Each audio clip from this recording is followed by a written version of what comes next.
Hello everyone and welcome back to my channel. So today we are doing a Christmas present makeup tutorial. I thought I'd do something a little more creative and cool. I did a white wing, double cut crease. I went all out today because I thought might as well have some fun. So yeah, as always, please like and subscribe. Please comment, share, and do what you do. And our shout out of the day goes to Amanda St. Michael. Thank you for subscribing. Thank you for staying tuned. And of course, as always, let's get started. Alrighty, and we are primed and browed. I have no foundation on because the colors I'm using kind of, if they drop into your foundation, no matter how hard you try to clean it, it will look horrible. So I'm starting with my eyes first rather than my base.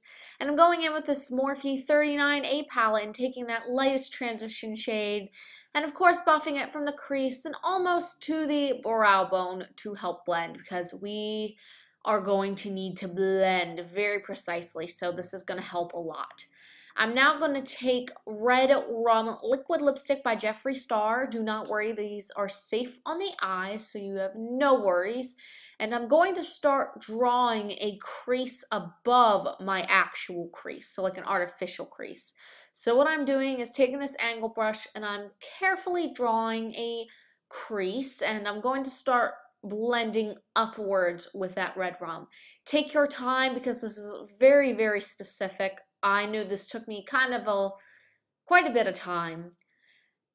And then I'm going to take this red eyeshadow and we're going to then buff it on that red. Sorry for that pause there. I lost my words and train of thought. But we're going to buff on that red base because we do not want a harsh line. We want a harsh line on the bottom, but not at the top. So I'm just carefully blending red onto that red and buffing it a little bit upwards, not much because we don't want the red to go all the way to the brow bone. So I'm even taking a smaller detail brush and blending it.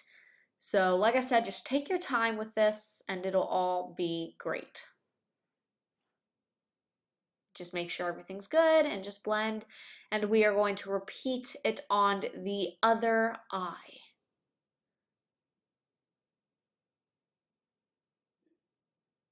I'm actually using the red liquid to make the red quite strong. I know the colors I'm using kind of can overpower the actual red, so that's why I'm doing so.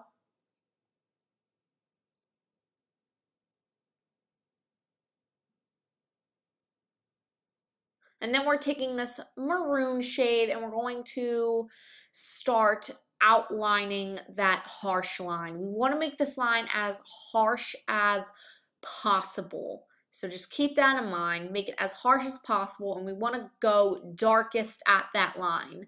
So what I'm doing is just outlining that and then blending upwards. I'm blending by flicking a lot, and then I'm going in and kind of using windshield wiper motions and circular motions, and that's how I'm getting such a good blend. So now we're going to repeat this on the other eye, and I sped it up just because this takes quite a lot of time to do. Just have some patience and it'll turn out great. And then I'm replacing more red so that it can stay red. And then I'm taking this darkest maroon shade and I'm going to just outline it. Of course, blend it. I keep adding red into like where I blended it because, like I said, these colors, cannot English, tend to overpower the red. So I just add a little touch of red to keep it that way. But we want that nice fade to dark and we want that nice sharp line. So after I'm blending, I'm just taking that deepest color and I'm just putting it on that line to keep it nice and sharp.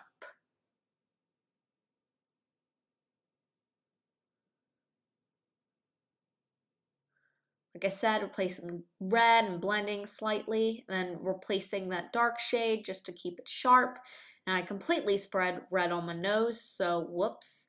I'm then taking Drug Lord liquid lipstick and I'm just going to carve out the whole empty space I have. This is going to be really useful because you'll see in a sec we have to draw that other cut crease.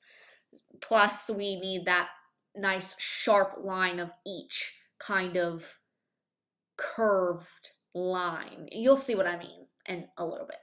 But I'm going to carve it like that, see how I like it, and then just do this, blend it in that outer corner and blend it on the lid a little bit. Just to make sure I don't have too much liquid so it doesn't crease, you know. Even though you may put powder over that liquid, it probably will still stay tacky if you have too much. So then even after I do the red, I'm recarving that line with the darkest shade and then reblending that white a little bit. And doing the same on the other eye.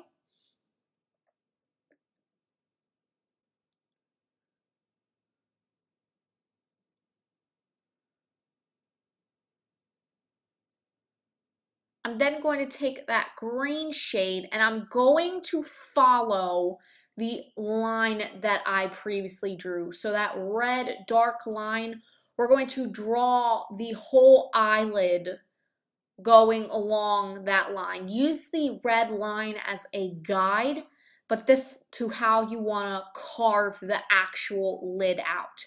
Pretty much the end result, you want a really thin line of white between the red and the green. I'm sorry I cannot English. This technique is actually really hard to describe. Just keep watching and you'll see what I'm doing. And as you can see, I'm using a lot tinier brushes for this look. This look requires a lot more specifics and it requires a lot more detail. So grab the tiniest brushes that you can to do this look. See what I mean? I followed the shape of that red to carve my actual lid out to have that nice white line between the middle. And then I'm retaking that white again and I'm going to recarve that white oh so carefully.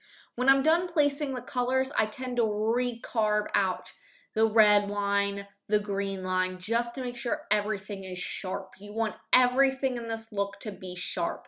This isn't really a blended out look. This is more of an artsy avant-garde look. So you need to take more time in order to perfect it. This isn't a beginner's look, trust me. This is actually still kind of hard for me. Just keep practicing and you will ace it. And as always, I'm just checking to see how I like the symmetry. And then we're going to recarve the green and the red lines, like I just said. See how sharp and fantastic that looks. Next, I'm going to use that white and redraw an inner corner. I wanted this look to really be avant-garde and awesome. So I'm just using that white to redraw the inner corner, and I'm even dragging it on my lower lash line just so I can have a nice base for that green. Then we're taking that green shade and we're going to reconnect it with the shape on the upper lid. So it's like a very sharp wing on the outer corner. You'll see what I mean.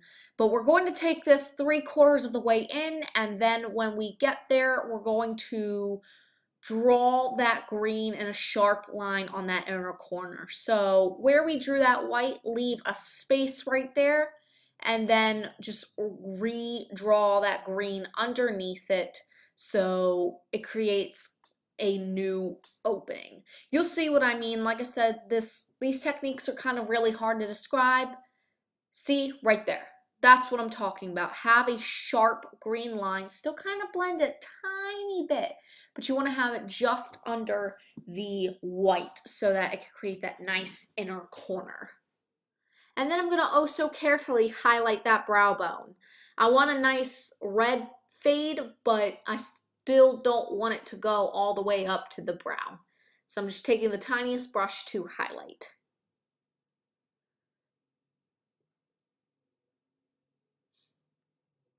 And then we're going to go in supersonic speed and we're going to put some gold in that inner corner where we drew it. And I actually decided to eventually take it all the way through that white crease. I don't know, I just really felt like it, and I used this moment to really finesse what I want to finesse. This look is all about finessing rather than blending and make everything look smoky. So it can be harder in the sense to get everything right. Like I said, just keep practicing. Now, after this, what I actually do is I take Drug Lord Liquid Lipstick by Jeffree Star, do that as my winged liner, and then I add Poinsettia Red Liquid Lipstick by Jeffree Star Cosmetics because I did forget it. And then the look's complete. Alright guys, and that was it for this makeup tutorial. Hope you guys liked it. And of course, as always, stay beautiful and stay you. Bye guys.